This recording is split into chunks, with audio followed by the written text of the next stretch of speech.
Yeah, so firstly, there's obviously a very long neutralised period before the race really starts. I believe it's 17 kilometres, 700 riders all together.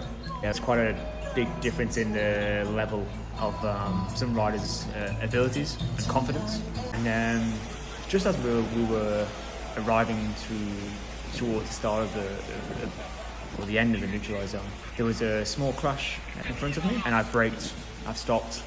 I just don't think some of the riders behind me realised there was a crash happening, and they just hit me from behind. So I didn't hurt myself. I didn't crash, but the impact from behind unfortunately damaged my frame and also my rear wheel, which broke 3 spokes. Normally in a situation like that in a race, I would normally, turn around, look for the team car, and be able to change a bike and return to the race quite quickly. But instinctively, I did the same. I turned around, and there was this huge peloton still there. 700 riders. So I didn't know what to do. The race was about to start. It wasn't going to be possible for me to pass 700 riders again to make it back to the front and compete, for the win. I just checked the bike to make sure it was still okay to ride and it was not too dangerous.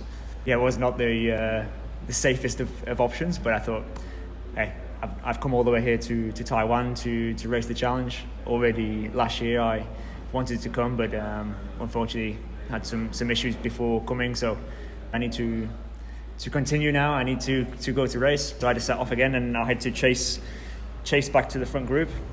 The race had already started, and there was already some groups forming, so I had to come back through a few groups, and I was able to ride with the front guys. But I was a little bit afraid because I didn't know exactly how damaged the bike was, and if it was really going to completely break. I think it's actually impressive how even with the bike being so damaged, it was still strong enough for me to be able to stand out of the saddle and to ride the bike normally.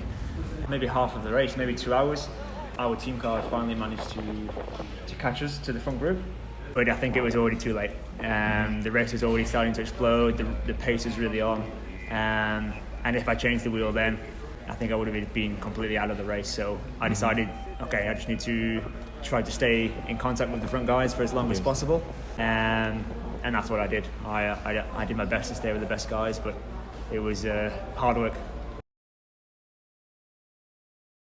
Yeah, so I really had to take my time on the descents. At the moment where the main descent is, I was actually alone at that point. I'd been distanced from the front group, so I could take it much more slowly and just to really be careful for any sort of holes in the road or any rocks, because I was afraid that if there was any impact that maybe the frame could completely snap and crumble. So really had to take my time, only using the front brake because I was afraid if I used the back brake maybe it would put some different stresses on the bike and the wheel.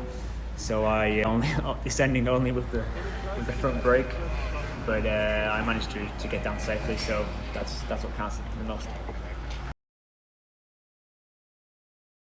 It's the rear seat stays. Yeah, it's quite a vital part of the bike. It was not like a small cut. It was really broken properly. So like I said before, it's actually really a testament to how strong the frame is. Yeah, I think it's still a respectable time. Of course, I would have liked to go a little bit faster, but I think I also spent a lot of energy coming back to the front, and then also just with the wheel was really buckled and moving, so it was difficult to really be there. But I did my best, and I'm still happy and had fun competing in the KOM challenge.